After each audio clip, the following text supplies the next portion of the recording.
Good morning students. मैं Sharda Daro, assistant professor botany, government Arvind college Kirandul, district Dantewada से।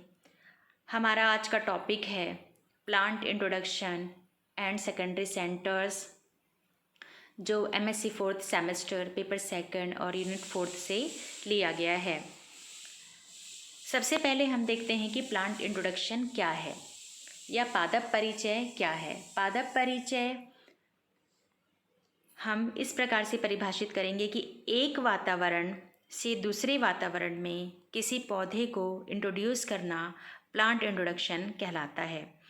वो एक जीनोटाइप या ग्रुप ऑफ जीनोटाइप भी हो सकता है। इसमें जो हम वैरायटी उपयोग करेंगे वो न्यू और वाइल्ड वैरायटीज़ हो सकते हैं या न्यू क्रॉप स्पीसीज हो सकता है, जो एक जगह से दूसरी जगह हम इंट्रोड्यूस करते हैं। इसके बाद आते हैं कि कौन कौन से टॉपिक्स के अंतर्गत इसका अध्ययन करना है। तो इसमें मैंने 5 टॉपिक्स या प्रस्तावना रखा हुआ है। फर्स्ट है purpose of plant introduction, procedure of plant introduction, agencies की कौन कौन सी एजेंसीज है जिसके थ्रू प्लांट इंट्रोडक्शन किया जाता है, इसके मेरिट्स और डीमेरिट्स कौन कौन से हैं और इसके अचीवमेंट कौन कौन से हैं। तो इन टॉपिक्स के अंतर्गत हम प्लांट इंट्रोडक्शन के बारे में जानेंगे। हम देखते हैं अब कि इंट्रोडक्शन में बी क्लासिफाइड इनटू 2 कैटेगरीज। इनको हम 2 कैटेगरीज में डिवाइड कर सकते हैं। पहला है प्राइमरी इंट्रोडक्शन। जब एक नए पर्यावरण में किसी ट्रेट मतलब किसी को इंट्रोड्यूस किया जाता है, किसी पादप को, तो उनके जीनोटाइप में किसी भी प्रकार के बिना अल्ट्रेशन के, बिना परिवर्तन किए हम किसी फील्ड में इंट्रोड्यूस करते हैं तो उसे हम प्राइमरी इंट्रोडक्शन कहते हैं। जैसे कि इसमें एग्जाम्पल दिया हुआ है सोनोरा 64, लर्मा रोजो, IR8। तो ये सारे जो हैं प्राइमरी इंट्रोडक्शन है, जिसको डायरेक्ट बिना किसी अल्ट्रेशन के, बिना किसी परिवर्तन के इनके जीनोटाइप में उनको इंट्रोड्यूस किया गया है। नेक्स्ट हम देखते हैं सेकेंडरी इंट्रोडक्शन। सेकेंडरी इंट्रोडक्शन में आता है इस प्रकार के इंट्रोडक्शन, जो उस प्रकार के इंट्रोडक्शन जिसमें सेलेक्शन और हाइब्रिडेशन की प्रक्रिया या हाइब्रिडेशन प्रोग्राम के द्वारा लोकल वैरायटी से हम एक इम्प्रूव वैरायटी या कैरेक्टरिस्टिक्स इंट्रोड्यूस करते हैं, उसे हम सेकेंडरी इंट्रोडक्शन कहते हैं। इसमें आएगा सोनालिका, जो वीट का एक वैरायटी है। उसी प्रकार से कल्याण सोना, ये भी एक वैरायटी है। ये सेकेंडरी इंट्रोडक्शन के अंतर्गत इनका इंट्रोडक्शन कराया गया है। The process of plant introduction is successful compliance of 2 important expects. 2 important expects पर वो डिपेंड करता है। फर्स्ट है डोमेस्टिकेशन और सेकंड है एसिमिलेटाइजेशन। डोमेस्टिकेशन मीन्स जब हम किसी वाइल्ड स्पीसीज़ को कल्टीवेट करते हैं बिना उसके एक न्यू एनवायरनमेंट में, बिना किसी चेंज के, तो वो डोमेस्टिकेशन कहलाता है। एसिमिलेशन में the ability of plant crop become adapted on new climate और एडाफिक कंडीशन। एक न्यू क्लाइमेट में किसी क्रॉप को एडेप्ट करने की प्रक्रिया एसिमिलेटाइजेशन कहते हैं। नेक्स्ट हम देखते हैं एसिमिलेटाइजेशन 3 फैक्टर्स पर डिपेंड करता है। ब्रीडिंग सिस्टम, उनका ब्रीडिंग सिस्टम किस प्रकार का है, जेनेटिक वेरिएशंस कितने हुए हैं उसमें, ड्यूरेशन ऑफ क्रॉप्स क्या है। इसके अलावा और 2 फैक्टर्स है जिस पर डिपेंड करता है। प्लेस इफेक्ट, उस प्लेस का जैसे कि टोपोग्राफी क्या है, जोग्राफिकल कंडीशन क्या है, क्लाइमेटिक कंडीशन क्या है, इस पर डिपेंड करता है। सिलेक्शन ऑफ न्यू जीनोटाइप, हमने जो न्यू जीनोटाइप सिलेक्शन किया है वो किस टाइप का है। तो ये सारी चीज़ें एसिमिलेटाइजेशन के लिए इम्पॉर्टेंट है। नेक्स्ट हम देखते हैं कि purpose of plant introduction. Plant introduction का पर्पस क्या है। किसी जगह पर अगर हम प्लांट को इंट्रोड्यूस करते हैं या फिर हम उस पादप को कहीं कल्टीवेट करते हैं, तो उसकी क्या उपयोगिता है, क्या क्या पर्पस या क्या कारण हो सकता है। तो फर्स्ट हम देखते हैं इसमें use in agriculture, forestry and industries. हमें पौधे कई तरह से ज़रूरी होता है, जैसे फूड के लिए, फाइबर के लिए, टिम्बर्स के लिए, वुड के लिए, मेडिसिनल पर्पस के लिए, और इसके अलावा और हाइब्रिडाइजेशन पर्पस के लिए भी, ब्रीडिंग मटेरियल को प्राप्त करने के लिए भी हमें प्लांट इंट्रोडक्शन की आवश्यकता होती है। नेक्स्ट देखते हैं हम एस्थेटिक इंटरेस्ट। ब्यूटिफिकेशन के लिए हम प्लांट का उपयोग करते हैं। जर्म प्लाज्म कंजर्वेशन, कई बार ऐसा होता है कि एक जगह जो है कोई न्यू वैरायटी बहुत अधिक मात्रा में उसकी उत्पादक क्षमता है, जो ओल्ड वैरायटी को लॉस्ट करता जा रहा है, तो उनको बचाने के लिए जर्म प्लाज्म कलेक्शन के माध्यम से उनको कंजर्व करके या कल्टीवेट करके रखा जाता है। नेक्स्ट हम देखते हैं for studying origin and distribution. किसी भी क्रॉप के distribution, the distribution of crop plants and their various forms in different parts of the world give an idea of their origin and evolution. Next हम देखते हैं कि इनकी उपयोगिता या यूटिलाइजेशन कहाँ कहाँ पे है। इनका 4 यूटिलाइजेशन मेन बताया गया है। फर्स्ट है direct commercial utilization, selection for desirable type, use as donor, potential breeding material for future। इसमें डायरेक्ट कमर्शियल मेथड यूटिलाइजेशन में एज वैरायटी हम यूज़ कर सकते हैं, as parent of hybrid use कर सकते हैं। इसके बाद है डोनर, यूज़ एज डोनर में हम देखते हैं new plant type, quality trade और resistant to disease, pest and stress, इस प्रकार के वैराइटीज़ की उपयोगिता होती है। नेक्स्ट हम देखते हैं कि प्रोसीजर ऑफ प्लांट इंट्रोडक्शन, कौन कौन से प्लांट इंट्रोडक्शन की विधि है या प्रोसीजर कौन कौन से हैं। तो प्रोसीजर में हम देखेंगे, इनमें पहला मैं टॉपिक्स बता देती हूँ। प्लांट प्रोक्यूरमेंट और procurement of germ plasm, packaging and dispatch, entry and plant quarantine, cataloguing, evolution और मल्टीप्लिकेशन एंड डिस्ट्रीब्यूशन। ये 6 टॉपिक्स हैं जिसके अंतर्गत हम प्लांट इंट्रोडक्शन के प्रोसीजर के बारे में जानेंगे। फर्स्ट हम देखते हैं way of procurement and plant of germ plasm. Requisition for introducing new crop plant or new variety should be submitted to NBPGR। हम उसे NBPGR में सबमिट करते हैं अगर न्यू वैरायटी हमको मिलता है। और अगर हम कंट्री के बाहर, अगर हम इंटरनेशनली उसे कंट्रीब्यूट करते हैं तो वो IBPGR के अंतर्गत या international bureau of plant genetic resources के अंतर्गत हम उसे इंक्लूड करते हैं, सबमिट करते हैं। नेक्स्ट आता है पैकेजिंग एंड डिस्पैच।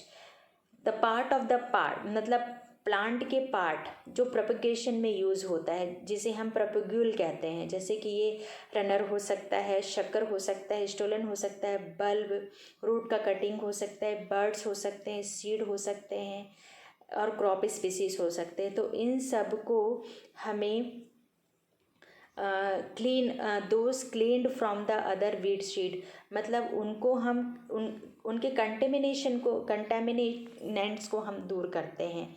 जैसे कि उसमें कुछ वीड सीड्स तो नहीं मिले हैं या हमें कुछ फंगल डिसीजेस तो नहीं हैं, तो उन सब को ट्रीट करते हैं, जैसे फंगिसाइड से या एक्सेट्रा से हम उसे ट्रीट करने के बाद हम पैकेज और डिस्पैच करते हैं।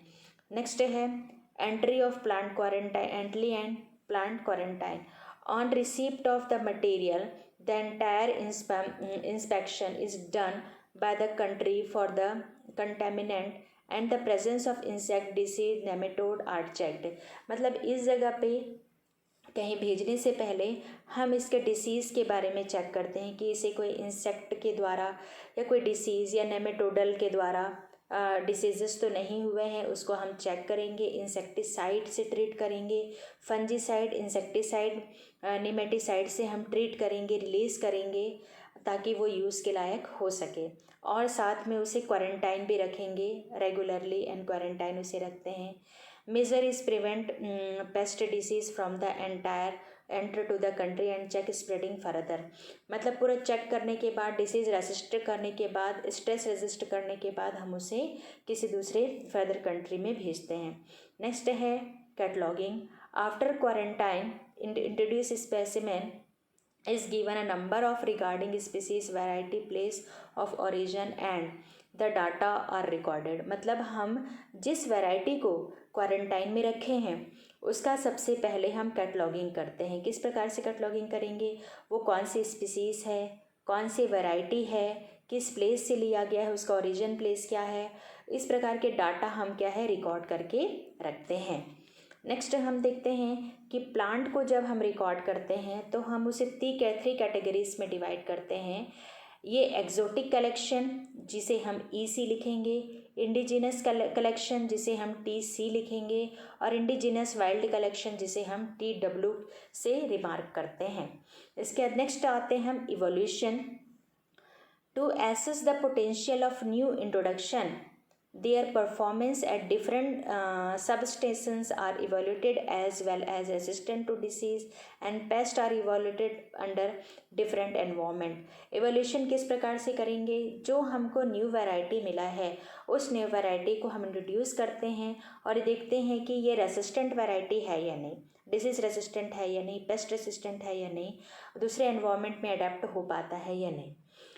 नेक्स्ट हम देखते हैं मल्टीप्लिकेशन एंड डिस्ट्रीब्यूशन। उसके बाद अगर ये सभी क्रियाएं जो हैं वो पूर्ण हो जाती है और पूर्ण होने के बाद वो जो वैरायटी हमको मिला है वो डिसीज़ मतलब जिसमें रेसिस्टेंट पावर है डिसीज़ से लड़ने का, पेस्ट से लड़ने का, इत्यादि से लड़ने की उसमें पावर है और वो किसी न्यू एरिया में कल्टीवेट किया जा सकता है, तो हम उसे मल्टीप्लाई करते हैं और डिस्ट्रीब्यूट करते हैं पूरे नेसेसरी ट्रेट में, उसके वैरायटीज़ को हम डिस्ट्रीब्यूट कर देते हैं।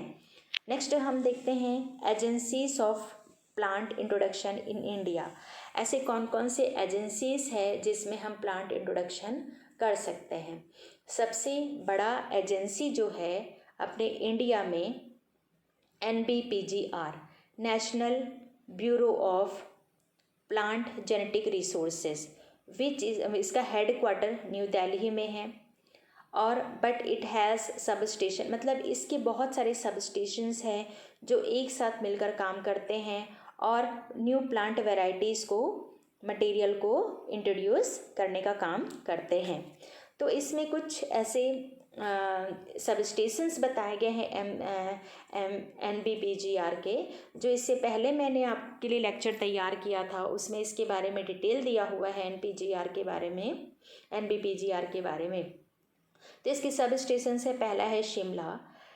It represents the temperate zone of approx 2300 metre above the sea level से वो 2300 मीटर ऊंचाई पे है और ये एरिया जो है, ये क्षेत्र जो है वो जर्म प्लाज्मा कलेक्शन जो नॉर्थ हिल स्टेशन में प्रेजेंट है के लिए या हाई एल्टीट्यूड में जो वैरायटीज़ हम लगा सकते हैं उनकी स्पेशलाइजेशन रखता है। नेक्स्ट है Jodhpur arid zone, central arid zone research institute के अंतर्गत हम इसे रखते हैं और ऐसे प्लांट यहाँ रखे जाते हैं जिसे हम एरिड जोन में कल्टीवेट कर सकें। नेक्स्ट है अमरावती। ये जो है अमरावती, ये इस सब स्टेशन में, ये सेंट्रल जोन ऑफ इंडिया का सेंट्रल जोन है और इसमें हम प्रिजर्व करके रखते हैं। कन्याकुमारी, ये represented tropical zone situated in South India. Next है Shillong. This centre has been created for collection of germ plasma for North East India. Next हम देखते हैं other agencies engaged for this purposes. इस पर्पस के लिए और कौन कौन सी एजेंसीज है जिसका हम उपयोग करते हैं। Forest Research Institute Dehradun, the plant introduction organisation set up at the institute looks after introduction, acclimatisation, conservation and testing of the forest. ये जो Dehradun Forest Research Institute of Dehradun है, ये ऑर्गेनाइजेशन जो है वो इंस्टीट्यूट देखता है इंट्रोड्यूस करने को, एसिमिलाइजेशन किस प्रकार से कर रहे हैं, कंजर्वेशन हम किस प्रकार से कर रहे हैं, टेस्टिंग फॉरेस्ट ट्रीज का हम कर रहे हैं या नहीं कर रहे हैं, ये सारी चीज़ों को देहरादून का जो फॉरेस्ट रिसर्च इंस्टीट्यूट है उसके अंतर्गत कार्य किया जाता है। नेक्स्ट है BSI botanical survey of India. इसके बारे में भी मैंने आपको इससे पूर्व में जो क्लास हुआ था उसमें स्लाइड्स बने हुए हैं। This body is meant for introducing of medicinal plant and also some botanical importance. इसमें क्या है, कई ऐसे मेडिसिनल प्लांट को इंट्रोड्यूस किया जाता है और जो बॉटनिकल इम्पॉर्टेंस रखते हैं। अदर सोर्सेस, और कौन कौन से सोर्सेस हैं, different central research institute as well as agriculture universities play the role for collections, introductions and maintenance of germplasm of crop plant को जो डिफरेंट सेंट्रल रिसर्च इंस्टीट्यूट है और साथ ही साथ कई एग्रीकल्चर यूनिवर्सिटीज़ है उनमें भेजा जाता है, उनमें कलेक्शन किया जाता है ताकि इंट्रोड्यूस किया जा सके और उसके जर्मप्लास्ट को स्टोर करके रखा जा सके। नेक्स्ट हम देखते हैं other agencies engaged for this purposes. कौन कौन से, ये तो हो गया, ये इसके स्लाइड्स 2 बन गए हैं। नेक्स्ट हम देखते हैं इसके मेरिट्स और डीमेरिट्स क्या क्या है। फर्स्ट हम देखते हैं merits. It provide entirely new crop to the place. मतलब ये पूर्ण रूप से एक न्यू वैरायटी को इंट्रोड्यूस करता है, एक न्यू वैरायटी देता है उस पर्टिकुलर प्लेस के लिए। नेक्स्ट है सुपीरियर वैरायटी में बी ओरिजिनेटेड डायरेक्टली और आफ्टर सिलेक्शन और हाइब्रिडाइजेशन। हमें सुपीरियर से सुपीरियर वैरायटी प्राप्त होता है इंट्रोडक्शन से, जो हम हाइब्रिडाइजेशन और सिलेक्शन के थ्रू प्राप्त कर सकते हैं। नेक्स्ट है germ plasm collection, maintenance, protection और genetically variability are possible through the ways of introduction और एक्सप्लोरेशन। मतलब जो जर्म प्लाज्म में कनेक्शन कर रहे हैं, मेंटेनेंस कर रहे हैं, प्रोटेक्ट कर रहे हैं जेनेटिक वेरिएबिलिटी को, ये इसके मेरिट्स में आ जाएंगे और इंट्रोडक्शन कर सकते हैं न्यू वैरायटी को। It is the most quick economic method of crop improvement. ये क्रॉप इम्प्रूवमेंट का सबसे क्विक मेथड है जिसे प्लांट मटेरियल को डायरेक्टली हम यूज़ करके हम कल्टीवेट कर रहे हैं। नेक्स्ट है introduce some varieties to newer areas में प्रोटेक्ट फ्रॉम सम डिसीजेस। अगर मान लो उस पर्टिकुलर एरिया में मौजूद कोई प्लांट रेसिस्ट वैरायटी, हम रेसिस्ट वैरायटी कैसे बनाते हैं, जैसे हम एक फील्ड में लगा दिए, वीट का लगा दिए या राइस का कोई प्लांट लगा दिए हैं और उन प्लांट में हम देखते हैं कि कुछ डिसीज़ के कारण सभी पौधे जो हैं वो किसी कारण से वो मर जाते हैं और उनमें से कोई 1 या 2 पौधा ही है जो बचा रहता है। तो हम उस प्लांट को ले लेते हैं क्योंकि सारे पौधों के मरने के बाद अगर वो एक पौधा जीवित है, इसका मतलब उसमें कुछ ऐसा वैरायटी प्रोड्यूस हुआ है या इसमें कुछ ऐसे कैरेक्टरिस्टिक्स प्रोड्यूस हुआ है जो उस डिसीज़ से रेसिस्ट कर रहा है, जो इस डिसीज़ से उस पौधे को बचा रहा है। तो वही पौधा ये हो सकता है कि उसमें जो है रेसिस्टेंट पावर उस डिसीज़ से लड़ने के लिए हो। तो इंट्रोडक्शन जब हम करते हैं तो न्यूवर वैरायटी अगर हम किसी जगह पे लेके जाते हैं तो हो सकता है वो डिसीज़ रेसिस्टेंट पावर उसमें मौजूद हो। तो ये हो गए इसके मेरिट्स। नेक्स्ट हम देखते हैं इसके डीमेरिट्स। इसके डिसएडवांटेजेस में हम ये देख सकते हैं कि इनके साथ मेन क्रॉप के साथ कई बार ऐसा हो जाता है कि कई वीड्स, डिसीज़ और पेस्ट जो है उसके साथ इंट्रोड्यूस हो जाते हैं।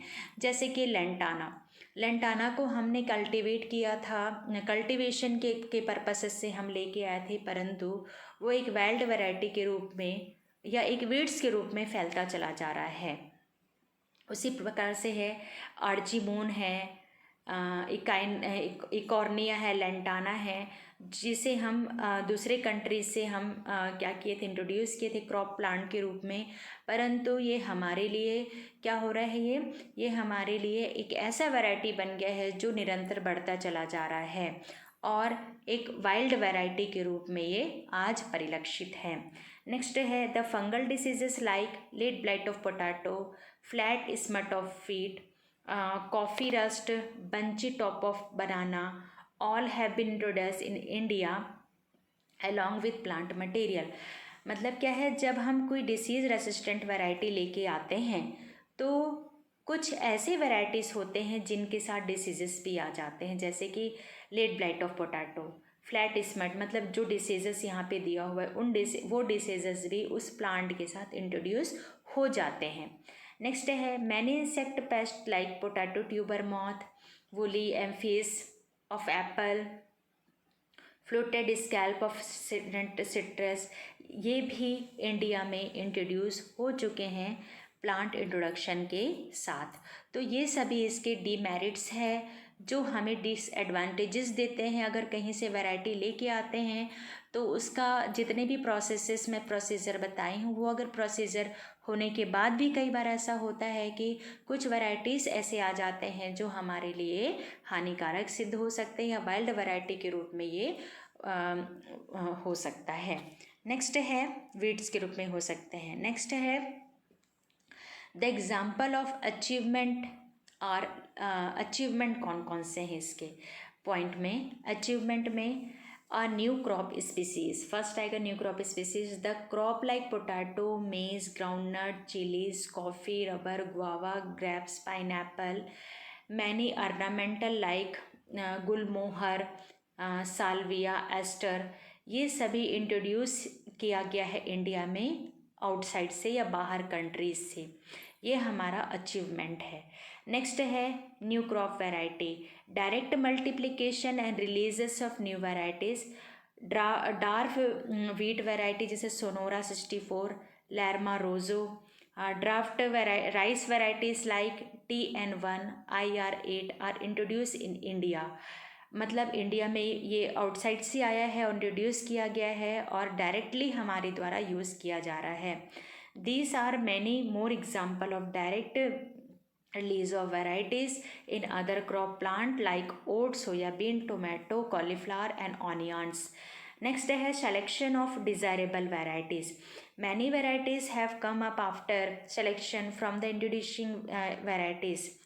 varieties. जैसे है कफियान, Sonalika were selected from the introduced Mexican varieties select किया गया है और डिज़ायरेबल प्लांट्स को हम क्या है उपयोग में लाते हैं। तो ये है इसका अचीवमेंट। नेक्स्ट है इंट्रोड्यूस वैरायटीज़ एज डोनर इन हाइब्रिडेशन प्रोग्राम। मतलब हाइब्रिडेशन प्रोग्राम में इन वैरायटीज़ को डोनर के रूप में हम उपयोग कर सकते हैं। Sometimes the introduce the variety superior than the existing variety. पहले से जो वैरायटी मौजूद है हो सकता है वो उससे सुपीरियर हो, तो उनके कैरेक्टर्स को may be use as donor for disease resistant और पेस्ट रेसिस्टेंट और stress resistant for the plant type और क्वालिटी कैरेक्टर इन हाइब्रिडाइजेशन। मतलब ये हो सकता है कि हमने जो पौधा सेलेक्ट किया है वो पौधा पेस्ट रेसिस्टेंट हो और डिसीज रेसिस्टेंट हो, स्ट्रेस रेसिस्टेंट हो, प्रतिरोध क्षमता रखता हो। तो ऐसे वैरायटी को हमने जो इंट्रोड्यूस किया है वो डोनर के रूप में काम करता है। In case of rice of dwarfing gene TN1 और IR8 have been used for developing other dwarf variety of rice varieties in rice. मतलब इसी से ही हम दूसरा डेवलप कर रहे हैं राइस वैरायटी का। नेक्स्ट है म्यूटेशन और ब्रीडिंग। जब हम हाइब्रिडेशन टेक्नोलॉजी करते हैं, मतलब if the introduce material agronomically superior but lacking of few characters may be treated with a mutation introduced with a red color of green not accepted। कई बार ऐसा होता है कि कोई ब्रीडिंग हमने उपयोग में लाया, हाइब्रिडेशन के बाद उपयोग में लाया, तो वो क्या होता है कि वो उपयोग मतलब लेने के बाद, कल्टीवेट करने के बाद उसे उपयोग में नहीं लाया जा सकता। जैसे कि एग्जाम्पल है सोनोरा 64। जब इंट्रोड्यूस किया गया था तो उसके ग्रीन के कलर जो थे वो फार्मर के द्वारा एक्सेप्ट नहीं किया गया। लेकिन इसका जो म्यूटेजन प्रोडक्ट है शरबती सनोरा, ये इसका कलर जो अंबर कलर है, उस अंबर कलर को कई फार्मर्स के द्वारा उपयोग किया गया, जो प्रोड्यूस किया गया। ये MS स्वामीनाथन के बारे में गामा रे ट्रीटमेंट के आधार पर ये इस प्रकार का म्यूटेशन ब्रीडिंग जो है शरबती सरोना स्पीसीज जो है तैयार किया गया है। नेक्स्ट हम देखते हैं, अब ये तो हो गया इसके अचीवमेंट, पर्पसेस इत्यादि। नेक्स्ट देखते हैं कि ऐसे कौन कौन से सेंटर्स हैं जहाँ पे हमको डाइवर्सिटी देखने को मिलता है। फर्स्ट है primary centre of diversity. Primary centre are the regions of vast genetic diversity of crop. उस जगह पे बहुत सारी वैरायटीज़ और विविधता देखने को मिलता है प्राइमरी सेंटर में। These are original home for crop plant which are generally uncultivated areas like mountains, hills, river, valley and forest.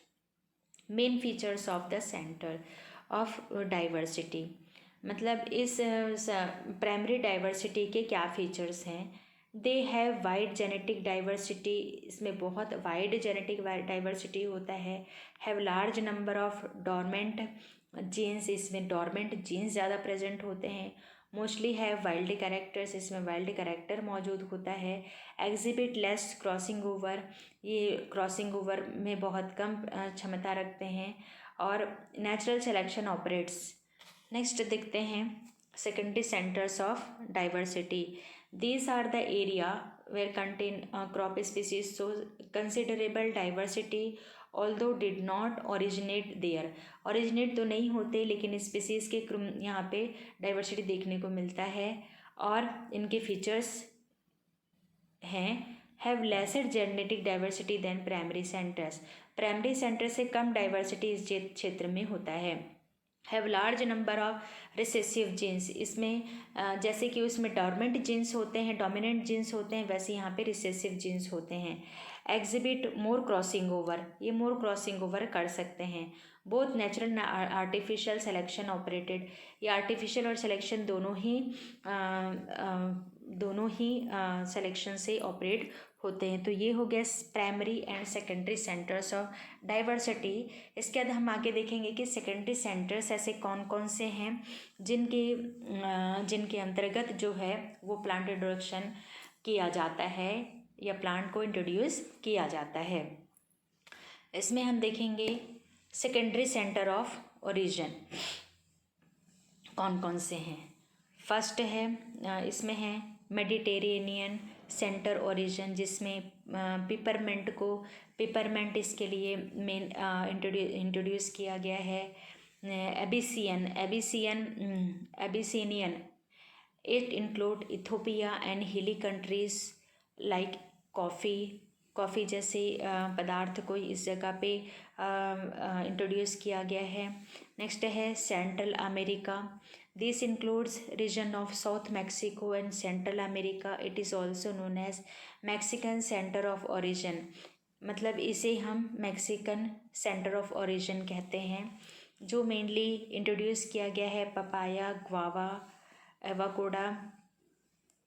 Papaya को कहते हैं कैरिका पपाया, गुआवा को कहते हैं सीजियम गुआवा। नेक्स्ट है एवाकोडा को कहते हैं पर्सिया अमेरिकाना। तो ये सारी स्पीसीज़ है जो सेंट्रल अमेरिका में इंट्रोड्यूस किया गया है। ये है secondary centres of origin. Next secondary centre of origin में हम देखेंगे साउथ अमेरिका। साउथ अमेरिका में this centres include the high mount region of Peru, Bolivia, Ecuador, Colombia, part of Chile and Brazil and whole Paraguay. Further, these centers was subdivided into three centers: Peru, Chile and Brazil. Centre of origin example, इस जगह पे जो origin होता है वो pineapple and guava का होता है। मतलब जो साउथ अमेरिका है वो मुख्यतः उसमें हाई माउंट रीजन में, जैसे कि इस जगह पे माउंटेन रीजन जो है पेरू है, बोलिविया है, इक्वेडर है, कोलंबिया है, पार्ट ऑफ चिली है, ब्राज़ील है। तो ये सभी जो है सेकेंडरी सेंटर ऑफ ओरिजिन है। और ये जो सेकेंडरी सेंटर ऑफ ओरिजिन को फिर से डिवाइड किया गया है सब डिविजन्स में, 3 डिविजन्स में, Peru, Chile and Brazil, Paraguay centre of origin में इनको डिवाइड किया गया है। इसके एग्जांपल है जिसमें इंट्रोड्यूस किया गया था pineapple and few species of guava को इस क्षेत्र में इंट्रोड्यूस किया गया है। इस तरह से हमारे आसपास क्षेत्र में जो भी कल्टिवेटेड प्लांट्स आज हमको देखने को मिलता है उसमें बहुत सारी ऐसी वैरायटीज़ हैं जो हाइब्रिडाइजेशन के बाद बनाया गया है। और कई न्यू वैरायटीज़ हैं जो डिसीज़ रेसिस्टेंट, पेस्ट रेसिस्टेंट और स्ट्रेस रेसिस्टेंट वैरायटीज़ है जिनका उपयोग हम करते हैं। तो इस तरह से प्लांट इंट्रोडक्शन मतलब किसी अन्य क्षेत्रों से या अन्य देशों से, जगहों से प्लांट को दूसरी जगह पे इंट्रोड्यूस किया जाता है और उसको कल्टीवेट करके उपयोग में लाया जाता है। तो इसी के साथ आज का जो ये क्लास है यहीं पे समाप्त करते हैं। Thank you.